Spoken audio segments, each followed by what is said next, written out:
Այսօր մի հատ դեպք կա տեղի ունեցել, պետք է պատասխանեմ։ Այսօր մեր երկրի վարչապետը մետրոյով գնալուց Արցախցի մայր ու երեխա է տեսել ու մի քանի անգամ տվել է իրանց իր բուկլետը, այդ մարդիկ ասել են չենք ուզում, երկրորդ անգամ, երրորդ անգամ, չորրորդ անգամ արդեն այդ մարդիկ ասել են Արցախը տվեցիք էլ ինչ բուկլետ ու ինքը շատ վատ խոսույթ էր իրեն թույլ տվել, այդ մայրիկի ասեին ու իր երեխայի ասեին, վերջում էլ ասես բա թողել փախել եք, քանի ամիս Արցախը սոված դիմացավ ժողովուրդ ջան։ 9 ամիս Արցախը սոված մնացել է։ Ճանապարհը դուրս բաց էր, համ բաց էր Ադրբեջանից, որ բեռ ընդունեին, բայց իրանց հայկական անվան պատճառով չէին ընդունում։ Սոված էին, չէին ընդունում։ Համ էլ բաց էր դեպի Հայաստան։ Դուք աշխարհում գիտեք մի երկիր, որ 100,000 մարդ մնա տեղում, դուրս չգա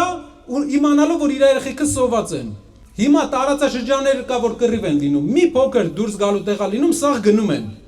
Արցախը 9 ամիս դիմացել է, մեր պես ժողովուրդ մենք ենք ու կռվել է այդ ընթացքում, մենակ զգալով իրան։ Չեն ֆայմել էլի, որ գնային, ասենք Օնիկ Գասպարյանի մոտ բունկերում պահկվեին, բունկերից սելֆի վիդեո անեին, չէին ֆայմում արցախցիները իրապես տենց։ 200 հոգի ելել էր հրապարակ, 300 հոգի ելել էր հրապարակ, գնացել էր Օնիկ Գասպարյանի բունկեր։ Այդ մարդիկ իրանց երեխեքի սահմաններից 100 մետր հեռավորության վրա, 1 կիլոմետր, 2 կիլոմետր հեռավորության վրա 9 ամիս սոված դիմացան, ոնց կարելի է։ Ու ինքը պետք է դա չասի։ Բունկերի մարդը պետք է չասի, որ 300 հոգի տեսել էր, գնացել էր։